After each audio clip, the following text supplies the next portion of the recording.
E aí, galera, tudo em paz com vocês? Sejam todos muito bem-vindos. Começo agora mais um vídeo da série especial Udo Discografia Comentada com o meu grande amigo Daniel Yazbek. Fala, Daniel, tudo em paz? E aí, mano, tudo bem, Tchelo? Porra, Beleza? tô muito bem, a gente já tá no segundo episódio, então já virou uma série, né? Já É virou isso uma que eu série queria. especial, mais que especial. E agora para a gente falar do Mean Machine. Tá aqui, ó, carinha do Udo de modelo aí, ó, fazendo os seus O do. biquinhos. Como é que é o nome daquele cara lá do Pânico que pintava de prateado todo? O Fred Fred Mercury Mercury. prateado. Aqui temos o Udo prateado. O do prateado. Esse disco É ele que... mesmo. Vamos lá, esse disco aqui, Daniel, vou começar dando alguma ficha técnica dele e a gente Uhum. vai batendo um papo sobre nossas impressões sobre ele e vai compartilhando aí com o público a nossa opinião geral sobre o segundo álbum da discografia da carreira solo do Udo. Então você que está assistindo, está curtindo, dê uma conferida na playlist, nós vamos colocar todos os vídeos da série lá, já tem o primeiro falando do Animal House, agora estamos no segundo. Aproveitem para se inscrever aqui no Metal Musicast. Inscrevam-se também no canal do Daniel Yazbek. Confiram a entrevista histórica, que já é lendária. Acabou de acontecer, mas já é lendária, com Stefan Kaufmann. Eu estava assistindo hoje, na hora do almoço, a segunda parte, que ainda não assisti, que é exatamente a que fala sobre a carreira solo do Sensacional, viu? Mais uma vez, Daniel, parabéns, cara. Parabéns. Muito Te admiro obrigado. muito. Eu fico vendo você lá trocando ideia com o cara, eu te admiro demais, cara. Você mandou uma Muito ideia obrigado, muito cara. boa com o cara, meu. Você deve ter ficado felizaço demais, né? Cara, era a entrevista da minha vida, assim, Não é, não- o intuito disso não é assim, porque eu quero fazer meu canal ficar gigante, a gente até conversa sobre isso. Não é, cara, é uma coisa assim de paixão musical, sabe? Aquele cara, ele representa muito pra mim, porque ele é o produtor. A gente vai falar muito dele aqui pra frente, né? Não tanto hoje, mas nos próximos. Esse cara é muito importante e não tem o devido reconhecimento. Mas eu sempre, cara, me baseei nas coisas que ele fazia, eu ficava tentando entender o que ele estava usando de sons, né? Quais eram as técnicas dele de mixagem e tal. Então, quando eu consegui isso aí, na verdade, o Marcel Yanuck, que trabalha comigo lá no canal, um abração pra ele se estiver assistindo, ele arrumou. Eu falei, cara, tem um sujeito aí que eu quero muito conversar, que é o Stefan Kaufmann. Aí até me perguntaram, né? Mas não é o Udo. Não, não é o Udo, cara. Eu quero falar com o Stefan. Depois, se a gente conseguir os outros, é lucro, entendeu? Mas eu quero falar com esse cara. Quando rolou, cara, meu Deus. Eu Depois eu conto consigo te alguns. entender. Eu consigo te entender, Daniel, porque eu sei o papel dele em toda a carreira da Sept e do Udo como carregador de piano, né? O cara Sim. compõe, produz, tocou bateria, tocou guitarra. O cara é sensacional. Eu consigo te entender. Você, produtor, para quem não conhece, Daniel Yazbek é guitarrista, guitarrista da banda RF Force, que tem ali ao seu lado nas guitarras o Rodrigo Flauzino. O Uhum. Daniel já participou dos Secos e Molhados, numa reencarnação da banda, vamos dizer assim, agora próximo dos anos 2000, Isso. não é, Daniel? E ainda carrega aí o Exótica, né? Eu costumo falar o grupo É, Exótica, o não a Exótica. Exótica, Eu né? nunca falei a Exótica, tá? Eu Eu nunca. falo É o que sempre é o o Exótica. grupo, né? É isso. Exatamente. E o E Exótica que eu toquei semana passada, o repertório, né, da época do Exótica, mas a banda realmente não existe mais. Mas o legado ali das composições, tem muita gente que gosta ainda, então eu sigo tocando. legal você ter esclarecido isso. Agora, vamos então falar do Me Machine, que eu acho curioso aqui, Daniel, que foi um disco lançado em 1989, já por uma gravadora grande na época, a RCA, e o Acept, enquanto isso, eu acho importante fazer o paralelo, não tinha conseguido lançar ainda o It The Hit. E o Udo já estava aqui com o seu segundo disco, Me Machine. Eu acho curioso, Daniel, porque rolou sempre uma indireta para ele nas entrevistas que ele não sabe muito bem compor. Sempre teve esse tipo de indireta, eu não sei se você chegou a ver. Uhum. Outros músicos do Acept, e eu amo Acept, gente, não tô falando mal aqui, Sim. eu curto demais o Wolf Hoffman, sou um grande fã do cara, do Peter Baltz, nada contra, mas comentando aqui, fazendo uma análise crítica, os caras alfinetavam o Udo que ele não sabe compor.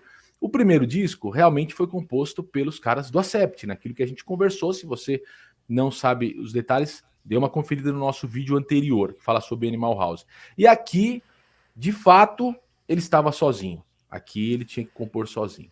Você acha que aqui no Me Machine o Stefan Kaufmann ajudou o Udo a compor? Não tem nada escrito, não tem nada falado em lugar nenhum. Não, eu acho que quem ajudou ele, na verdade, que ele deu uma baita de uma sorte, foi o Matias Ditt, aí, que é o guitarrista, Tá. porque ele é fera, né? Esse cara, advogado também. E hoje, né, advogado, mas na época, cara, o cara era o guitarrista, assim, aquele cara que fica com a guitarra pendurada no pescoço o dia inteiro tocando. Você vê que ele toca muito bem. É um estilo de guitarra um pouco diferente do Wolf. O Wolf eu acho que é um caso à parte, né? Ele é o responsável mesmo pela criação dessa identidade do Acept, que aí está sendo só não copiada, mas é um derivado, né? Vamos dizer, é um derivado. E ele é um guitarrista um pouco mais. Eu não gosto de usar a palavra genérica, mas se formos comparar, ele não tem aquela identidade que o Wolf tem, porém ele é muito bom. E o Udo arrumou esse companheiro aí, cara. O Udo tem sempre um braço direito muito forte, né? Que aí foi o Matias, depois foi o Stefan. E eu acho que é um pouco por aí. Claro que a gente tem agora as letras, né? Ele não tinha mais quem ajudasse ali, então ele deve ter se virado aí. E também teve, desde o disco, do primeiro disco que foi composto pelo Acept, então ele teve um bom tempo para preparar essas músicas, se for pensar bem, né? Teve 2 anos para juntar o material. É verdade, Daniel. E já falando aqui da primeira, você diz a letra parece ser, a Don't Look Back, que Hum. abre o disco, parece ser um desabafo a respeito da situação dele, traumática na saída do Acept, né? Não Uhum. olhe para trás, né? Tem várias referências a não dar importância para o passado e começar algo novo, né? Eu acho que na letra aqui ele deixou bem claro o sentimento dele, porque como eu disse já e repito, o Acept me parece uma banda que sempre se preocupou muito em não lavar a roupa suja na imprensa. Embora eu tenha falado das indiretas, eles nunca foram assim vulgares, né, escandalosos na imprensa, tretando. Será? Me Eu corrige aí, acho que Daniel. Você eles. acha? Não, eles só viraram um pouco essa chave depois que eles tiveram que ficar justificando a ausência do Udo nessa fase recente. Tá. Que aí, né, eles para validarem, falar, ó, Udo não tem importância, que tem, mas eles para dizer que não tem, começam a soltar essas coisas. Ah, nem era o cara que fazia, ou a gente Sim. tentava fazer um negócio, o cara não conseguia fazer igual, tal. E cara, eu vou te ser sincero, eu sou um fanático pelo Udo, né? Mas eu não vou endeusar ninguém. Eu não vou falar, o cara não tem falha. E eu consigo entender o desespero, entre aspas, dos caras que são músicos lidando com ele, por um exemplo que eu vi no. Tem um show de 2018, que é no festival lá. Como é que é o festival, caramba? Você falou outro dia. O Open Air lá, como é que chama o lugar? É Wacken, né? Wacken Open Isso, Air? Tá. isso. Tem um show, 2018, que é inclusive com o Stefan na guitarra. E, cara, ele entra cantando Metal Heart numa melodia erradaça, assim, de quem não sabe o tom ali do negócio, sabe? Ele vai pro. Aí depois ele conserta. Mas eu falei, cara, ele é muito na intuição. Ele não é Tá. um cara de sentar e falar, vamos fazer essa nota aqui.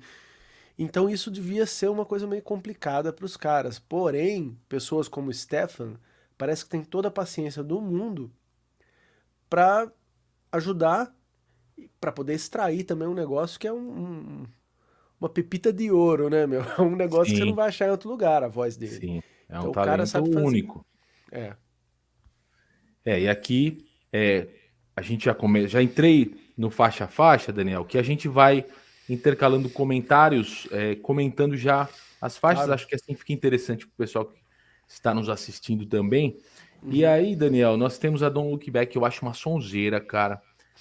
Eu acho uma sonzeira. Eu entendo quando você diz assim, uma musicalidade, quando você comentou sobre o guitarrista, o Matias Ditt, genérica. Você falou, eu sei que tem uma carga pejorativa nessa expressão, vamos dizer assim, mais convencional. Uhum. Tudo bem. Eu entendo que a carreira do Udo, como um todo, ela não se propõe a ser a inovação e a reinvenção do heavy metal, né?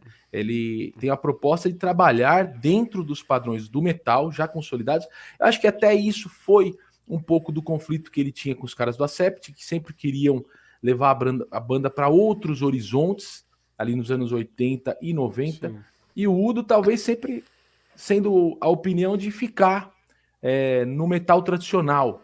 Me parece um pouco isso. Então, quando ele vai para a carreira solo, ele abraça esse metal tradicional e vai ficar tentando trabalhar com detalhes diferentes dentro de um mesmo, do mesmo limite, né?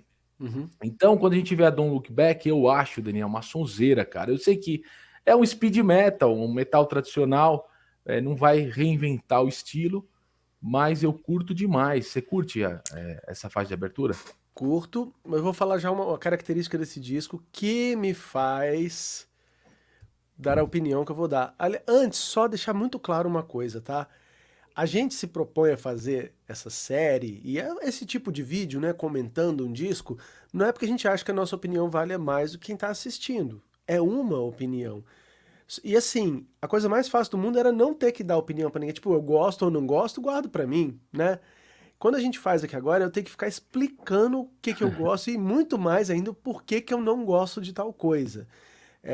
Então eu peço de novo que as pessoas tenham noção disso. Claro que mesmo falando isso vai ter alguém que vai, que merda que o cara falou, mas que tenha essa noção que você que está assistindo não tem que ficar explicando para ninguém o que que você não gosta, né? E a gente tem que explicar, porque senão a gente fica, né, pagando mico aqui. Mas vamos lá. Esse é o disco que eu menos gosto de toda a carreira do Udo solo. E eu vou explicar. Eu tava pensando por que que isso acontece, né? Eu tava pensando esses dias porque eu ia ter que explicar aqui. Primeira coisa, a sonoridade no geral, ela é a mais artificial de todas pra mim. Por quê? Além da bateria eletronicaça e constante, não tem uma dinâmica. Esse disco tem menos dinâmica. Isso esbarra também no resto instrumental. Tem música que tem o baixo de sintetizador. Então ficou muito máquina. Não sei se eu também estou influenciado, tem um machine ali, né? O cara todo prateado, parece um robô. É uma estética até que você vê que eles são coerentes com ela, né? Até o logo metalizado também é bonito. Só que o som é magro, não é um som pesadão, sabe? Que você põe.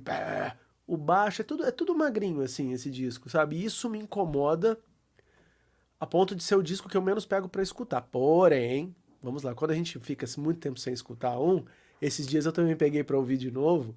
Falei, pô, por que que eu tenho tanta birra com esse disco? É legal, velho. Essa música é boa, essa aqui também é boa, essa aqui também é boa.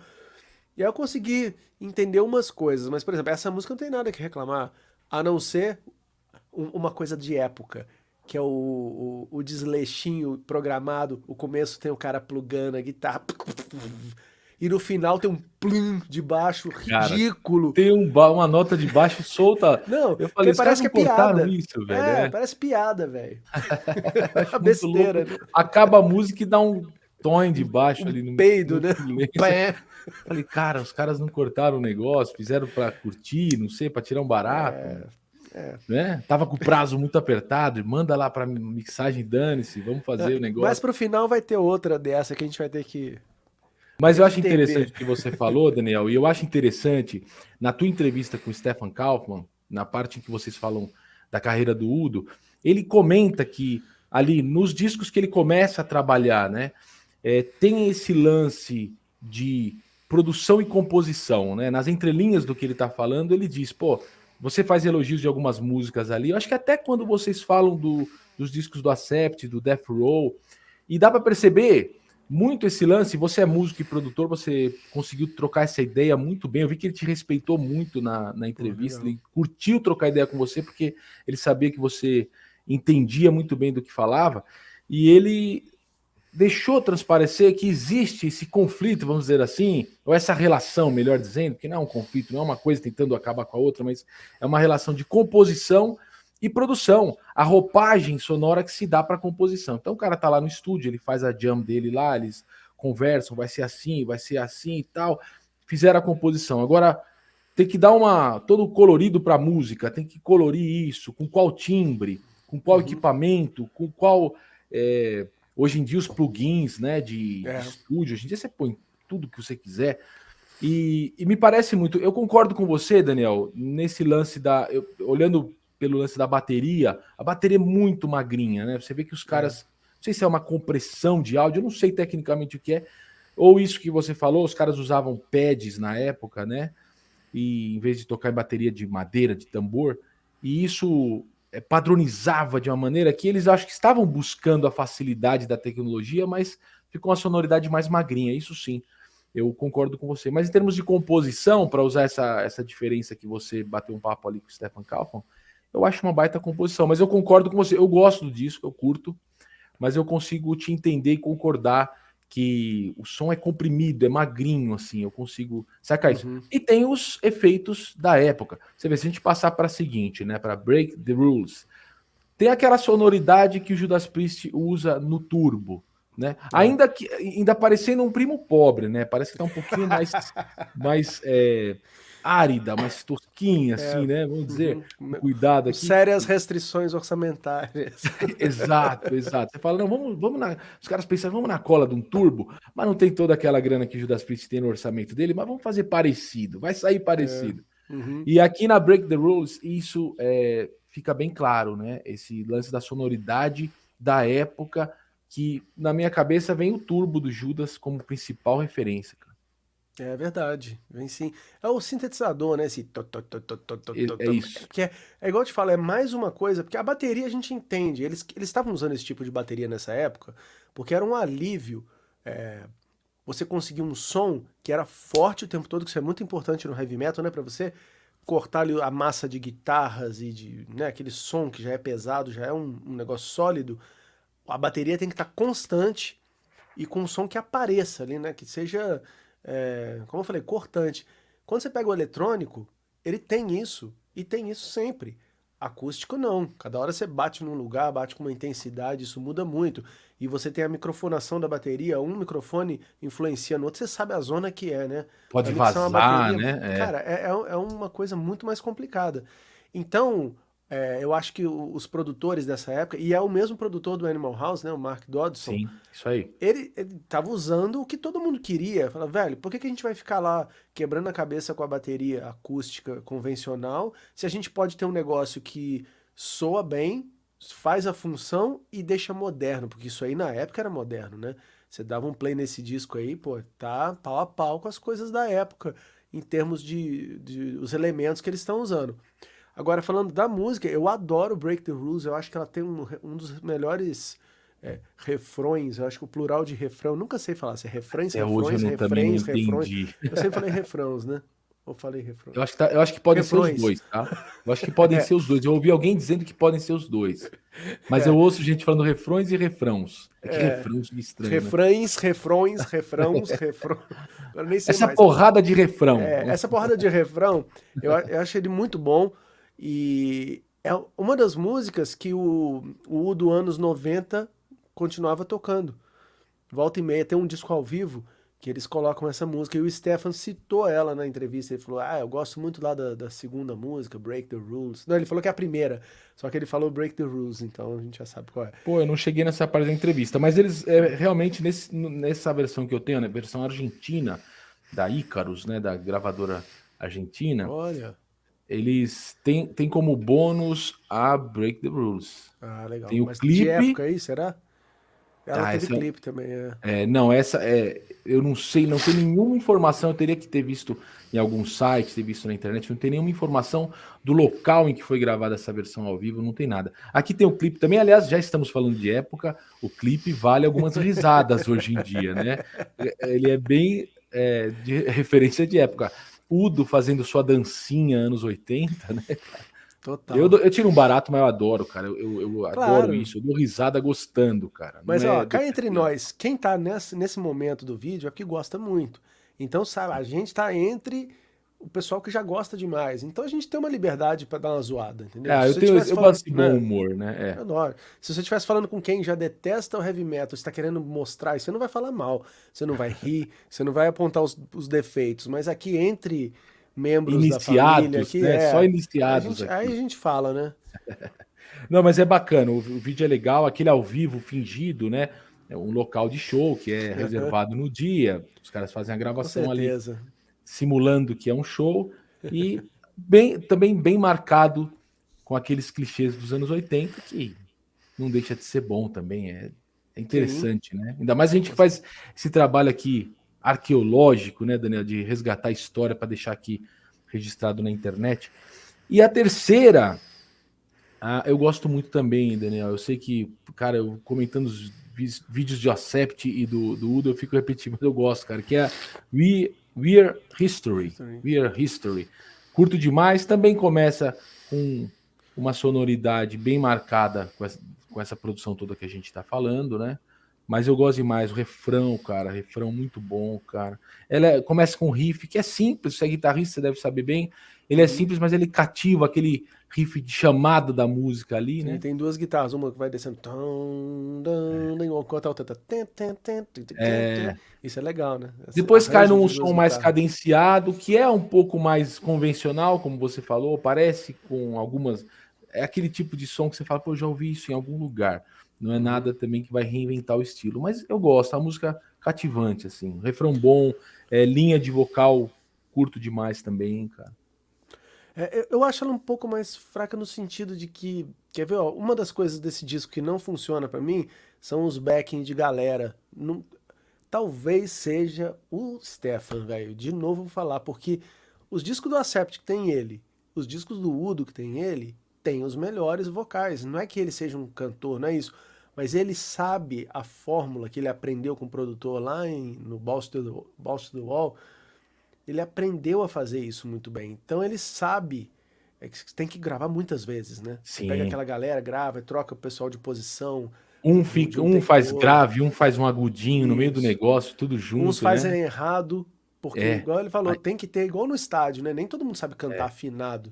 Então aquele que a gente ouve é o resultado dessa combinação esquisita. E quando não tem ele, você ouve os backs e você fala, nossa, velho, é fraquinho. E aí tem a sonoridade magra e o lance que é o som de guitarra, ele poderia ser muito melhor. E não é do guitarrista, o guitarrista é muito bom, mas eu não gosto, assim. É a produção, a escolha de timbre. A produção, né? E, cara, eu sempre fui muito desligado de produção no sentido para avaliar uma música, se ela é boa ou não. Mas nesse disco afeta demais pra mim. Eu fico, pô, vou ouvir esse disco, dá um pouco de cansaço. Fala assim, não, dá vou ouvir uma coisa mais implicância, assim, né? uma implicância. Mas é uma música ok. A próxima, qual que é? Painted Love. Então, cara... olha, eu ia te falar isso eu anotei aqui na Painted Love. Você antecipou o que eu tinha pensado sobre os coros. Eu vi que os coros, eles estão muito mais comerciais, mais melódicos, mais limpos, né? Você vê que a gente está falando aqui de um disco que foi lançado em 89.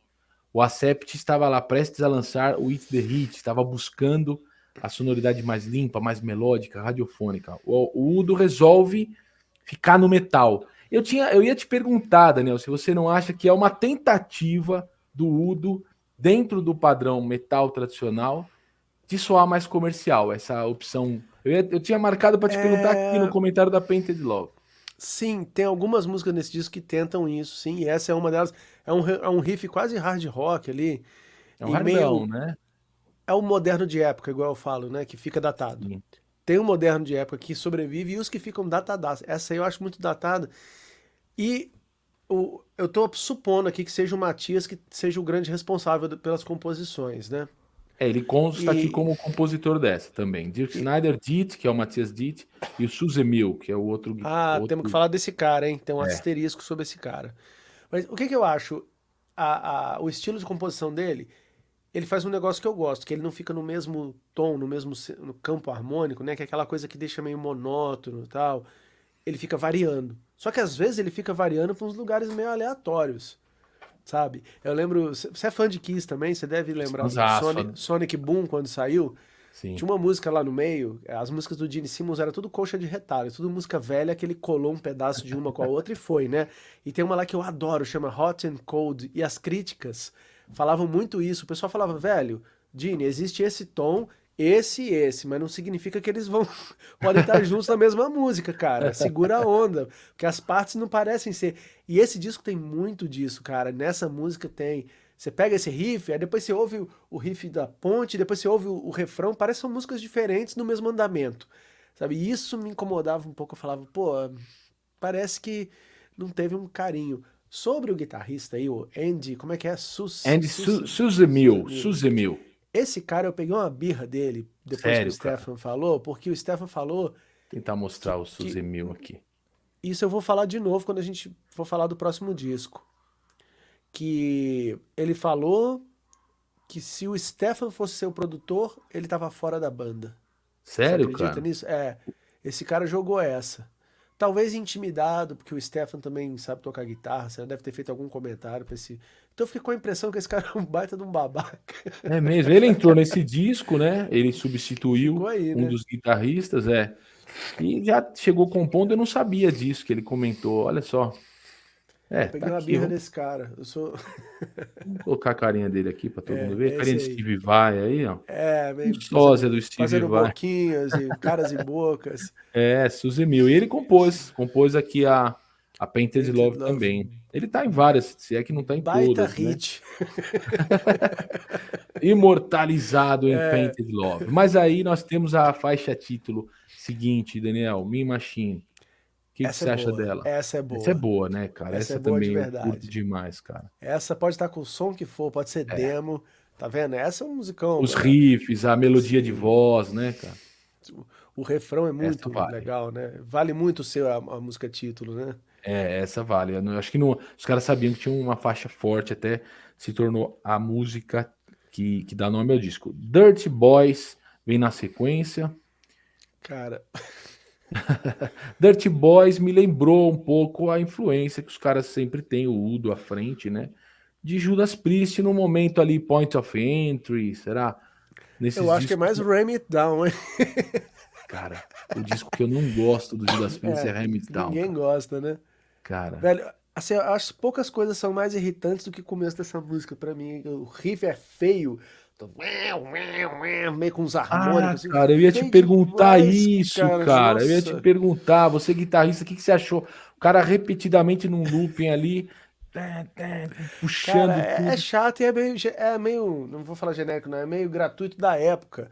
Pra querer ser o guitarrista contemporâneo ali dessa galera que tava mais, né, fritando na guitarra e fazendo altas técnicas novas ali. Mas chato, cara. Eu, Mas eu acho que o cara ali ele quis mostrar algum serviço, né? Porque é repetitivo, ele fica. Não me incomoda, vou confessar para você, tá, Daniel? Não me incomodou da mesma maneira que te incomoda, mas realmente analisando, fazendo uma análise crítica sobre esse trabalho, por que, né, o cara faz isso?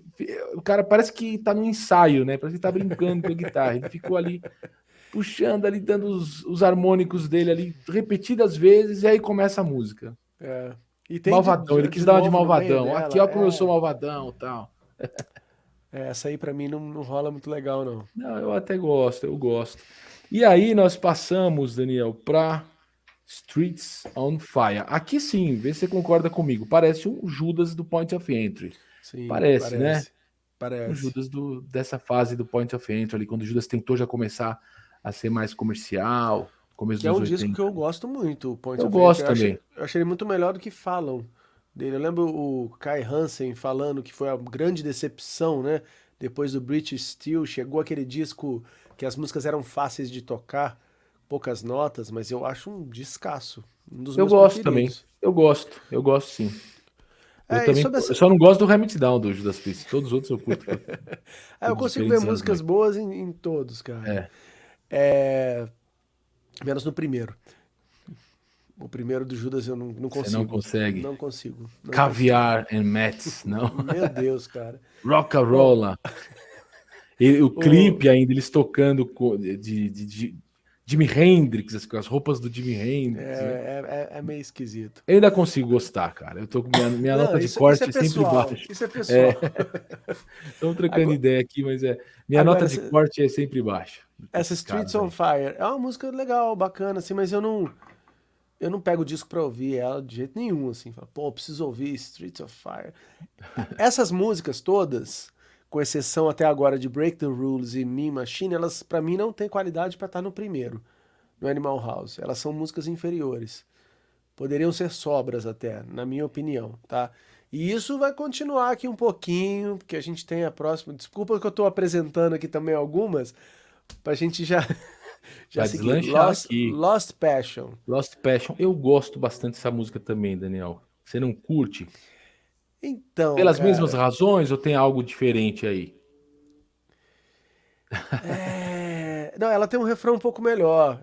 Um refrão É, que eu lembro. a Um dos linha que eu do mais lembro desse. é, É. é pra cima, assim, é naquele lance mais hardão também, né? Mas eu vou te falar assim, se fosse uma música do Running Wild, por exemplo, pô, ia ser do caralho. Eu falo, porra, baita música do Running Wild. Só que do Uda eu espero mais. Eu Saquei. A espero aquele negócio que expectativa é pega maior. na veia mesmo, assim. E essa é uma música que também não me pega na veia. Aí, cara, eu acho até que não vale muito a pena eu ficar tentando justificar porque eu não gosto tanto, né? É o que você Que, falou como eu antes, falei, né?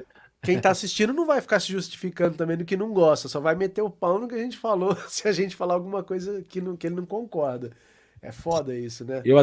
Eu converso com você aqui, Daniel. A gente fala às vezes, né, do papel que a gente tem aqui fazendo vídeos, colocando a cara na internet para comentar a arte que tantas pessoas amam.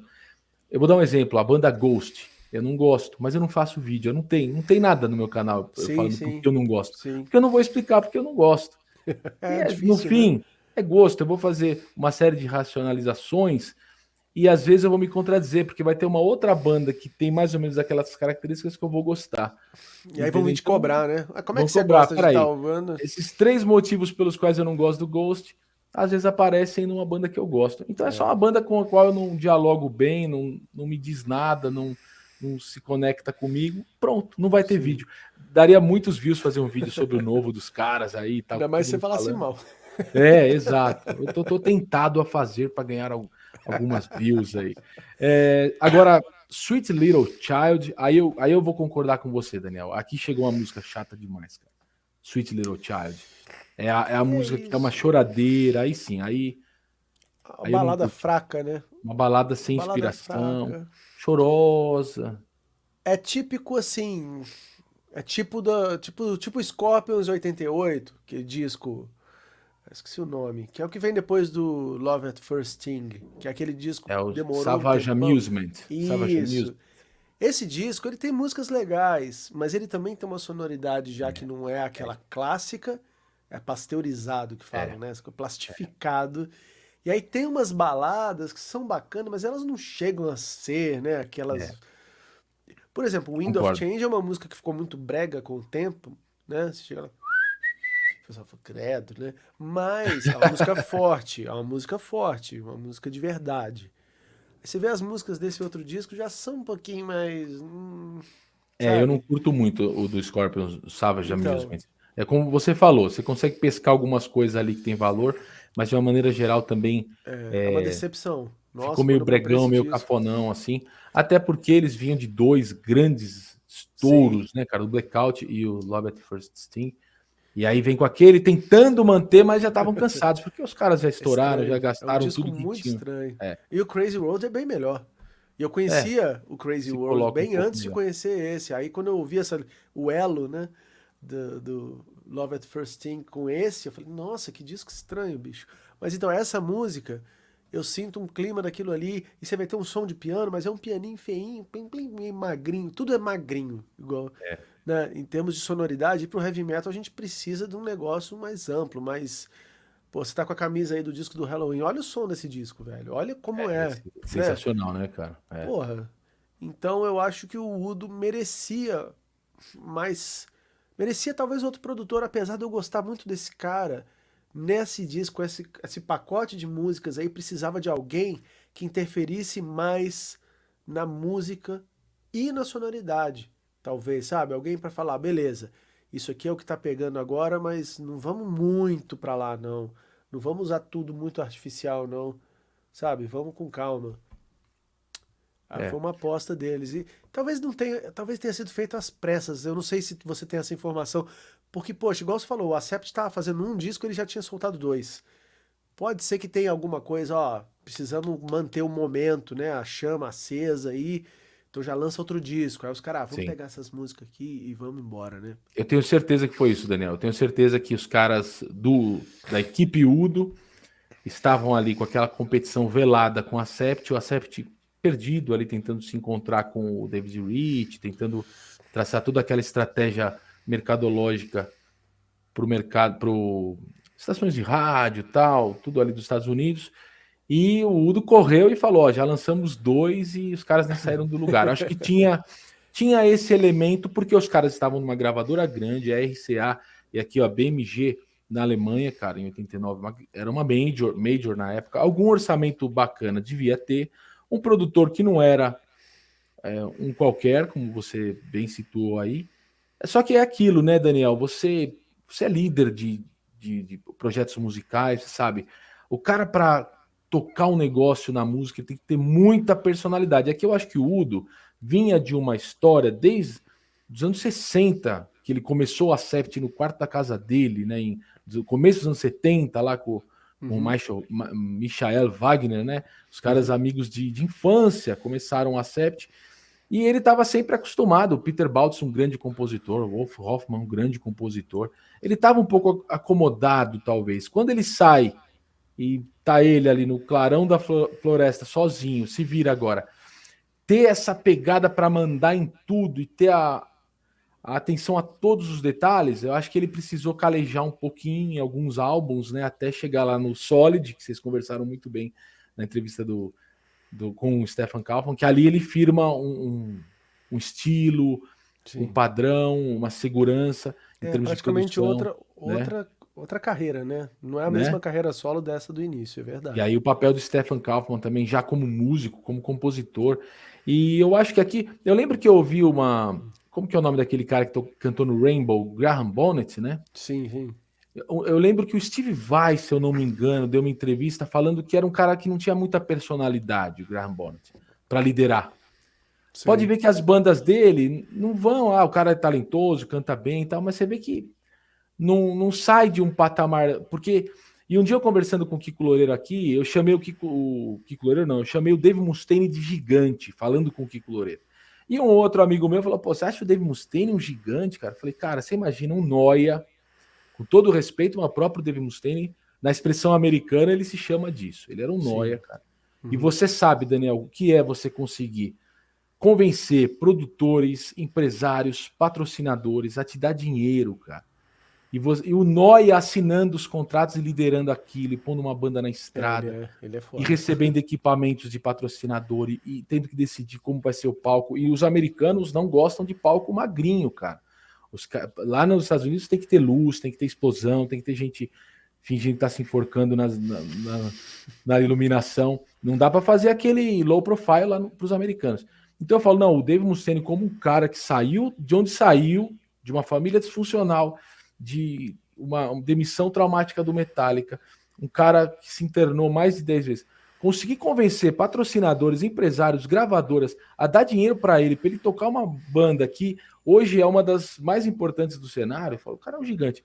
E aqui eu faço esse paralelo todo do Dave Mustaine para falar do Udo, né? O Udo também Uhum. teve que calejar tudo isso, sem os problemas pessoais que o Dave Mustaine teve, porque o Accept é uma banda careta, historicamente é conhecido, os caras só bebem Uhum. cerveja, os caras não se drogam, não tomam drogas pesadas, não são festeiros assim. Eu soube até que o Ozzy chegou a comentar, pô, esses caras são mó arrogantes, esses alemães aí, cara. Mas não, eles eram tímidos. Eles estavam Uhum. no camarim do Ozzy, da turnê com o Ozzy. Pensou, o Accept, os caras jovens indo fazer a tour com o Ozzy no meio dos anos 80. Imagina a loucura que era o Nossa, camarim dos caras, o backstage dos caras. E o Accept ia ficar no cantinho deles lá, tomando a cervejinha alemã deles lá. E o sim. Ozzy falou, pô, esses caras não interagem, não trocam ideia com a gente? Não é, eles eram tipo Rush, assim, sabe? Uns Sei, caras sei. que são caretas. Então, sem ter esse problema pessoal que o Dave Mustaine teve, o Udo teve que calejar também isso, porque você vê, orçamento o cara teve, gravadora, músicos, mas aí tem que liderar. Como você falou, tem que tomar decisões. Qual é o timbre da batera? Qual é a música que vai entrar? Qual fica fora? Qual tem cara de ser sobra? Qual tem cara de ser lado B? E aí o cara se vê envolvido em tudo isso. Às vezes o cara, no começo da carreira, esse primeiro álbum que era a estreia verdadeira dele, compondo, né? Uhum. Talvez ainda não tinha essa pegada firme total que ele vai É. desenvolver na carreira, tá aí até hoje, né? A gente sabe. Uhum. Eu fico me perguntando se ele é um cara que tem essa voz final na escolha de repertório, ou se nesse caso ficou mais a cargo do produtor. Porque talvez o produtor seja um cara imposto pela gravadora. Pode ser, né? Talvez não seja uma escolha dele, assim, esse cara eu acho do caralho, vamos pegar. Então é muito complicado, muito complexo e a gente não tem muito material dessa época para saber. Se pudesse fazer mais uma entrevista, se bem que com o Stefan não adianta porque ele não participou desse, né? Mas É, ele concordou quando eu falei com ele que era um dos mais fracos. Na verdade, eu falei que era o que eu menos gosto. E ele falou: as composições não são lá muito boas, não. Ele concorda. Então, totalmente errado não estou. Mas eu quero falar uma coisa agora, velho, que talvez contradiga, vai contradizer tudo, porque a próxima música, que se chama Catch My Fall, não só é a minha preferida do disco, não só, como é a minha preferida do Udo nessa primeira metade aí da carreira dele, cara. De todos esses 4 discos, é a música que eu mais gosto. Eu adoro essa porcaria.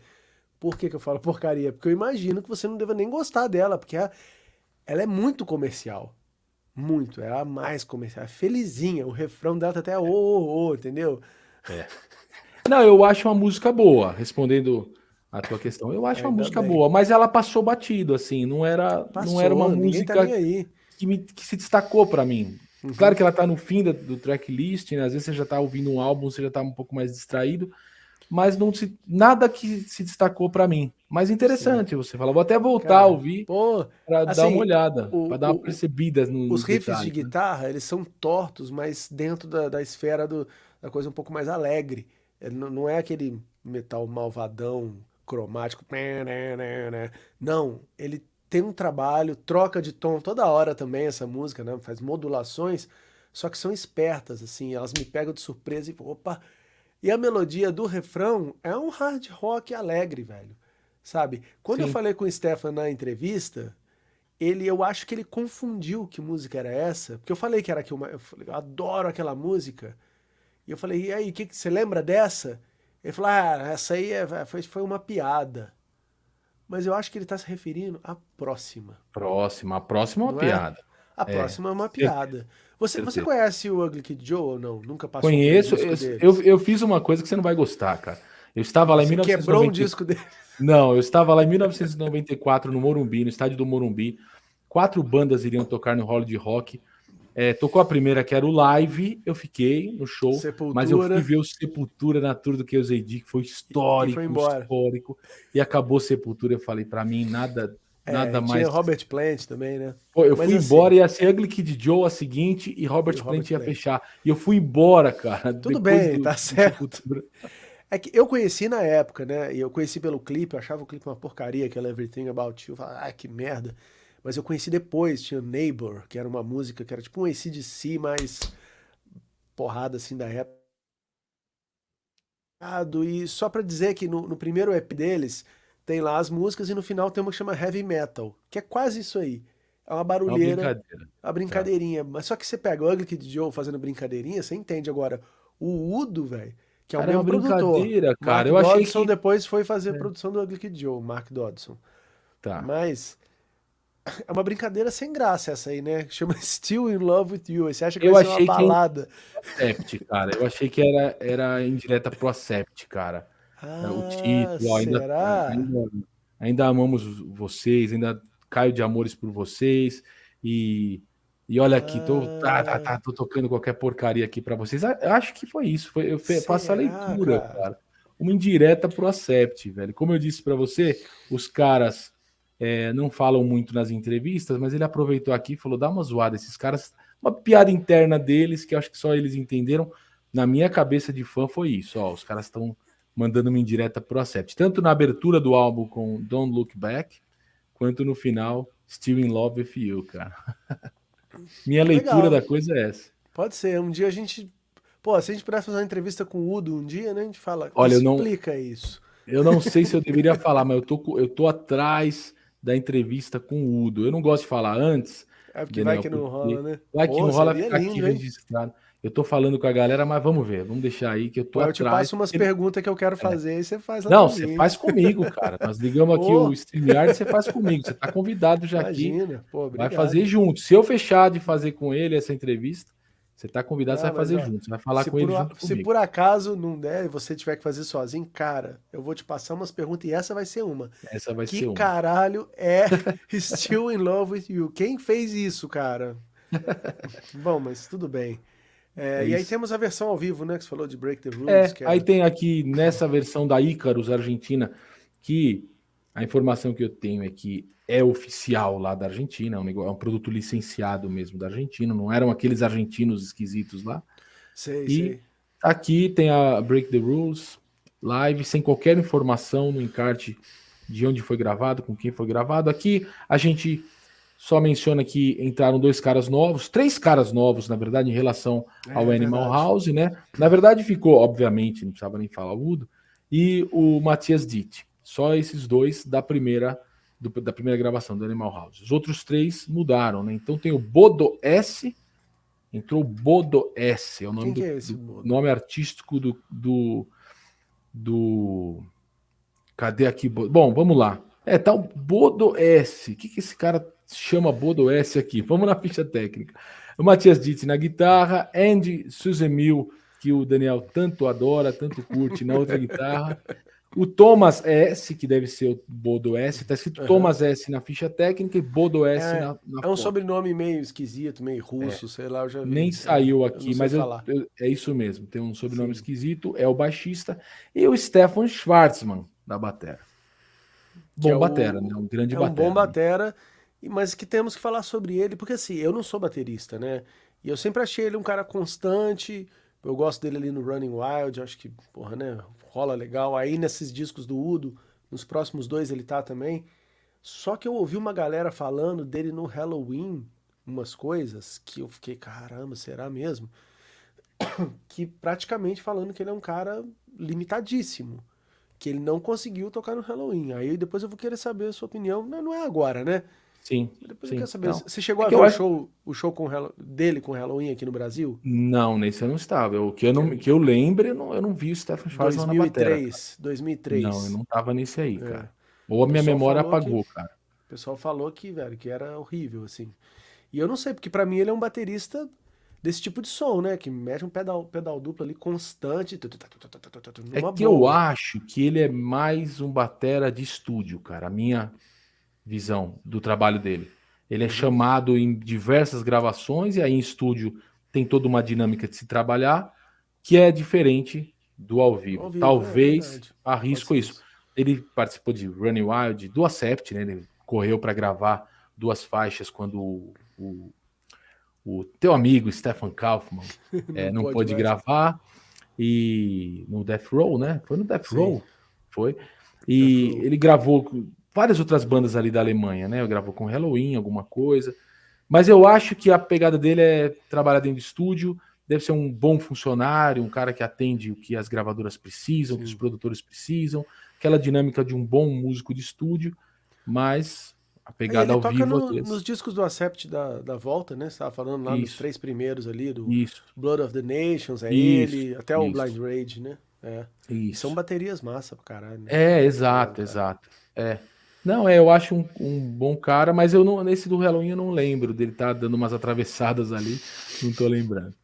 Daniel, acho que falamos o suficiente, fique à vontade para falar mais alguma coisa que eu tenha esquecido. Não, é isso aí, é um disco que a gente teria passado até muito mais rápido por ele, mas a gente fica justificando, que eu acho também interessante, a gente se propõe a fazer o vídeo, a gente tem que falar, né, tem que dar nossa opinião aqui, doa quem doer, lembrando que eu gosto muito da banda, gosto muito do Udo, isso aqui a gente está fazendo em homenagem aos 70 anos dele, né?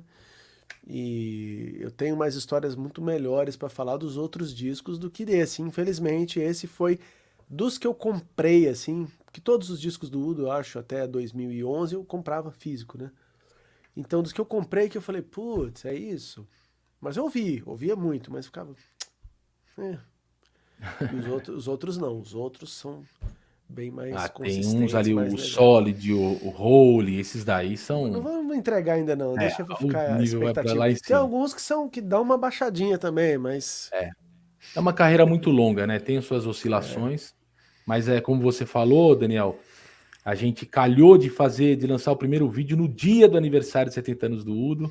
Você me lembrou que eu tinha esquecido, cara, sempre meio avoadão aí com as datas e informações. E fica aqui então, Daniel Yazbek, comigo fazendo a resenha do Mean Machine nesse trabalho de série especial de vídeos, toda a carreira do Udo comentada aqui. Como o Daniel falou, até faixa que a gente não gosta, faixa obscura que tá lá no meio, nós vamos trocar ideia sobre alguma coisa dela. Enquanto tiver que trocar ideia aqui, a gente vai trocando ideia. Valeu, Daniel. Isso aí. Obrigado. Valeu Tamo demais. junto. Valeu a todos que assistiram. Confiram na playlist. Tem série também do Acept, tem série do Iron Maiden, tem série do Bruce Dickinson, Samson, muita coisa aqui no canal Metal Musicast. Inscreva-se, deixem os comentários aí que a gente lê tudo. A gente gosta de saber quais as opiniões de vocês sobre os discos do Udo. Valeu, tamo junto. Forte abraço É isso a todos aí, vocês. galera. Valeu.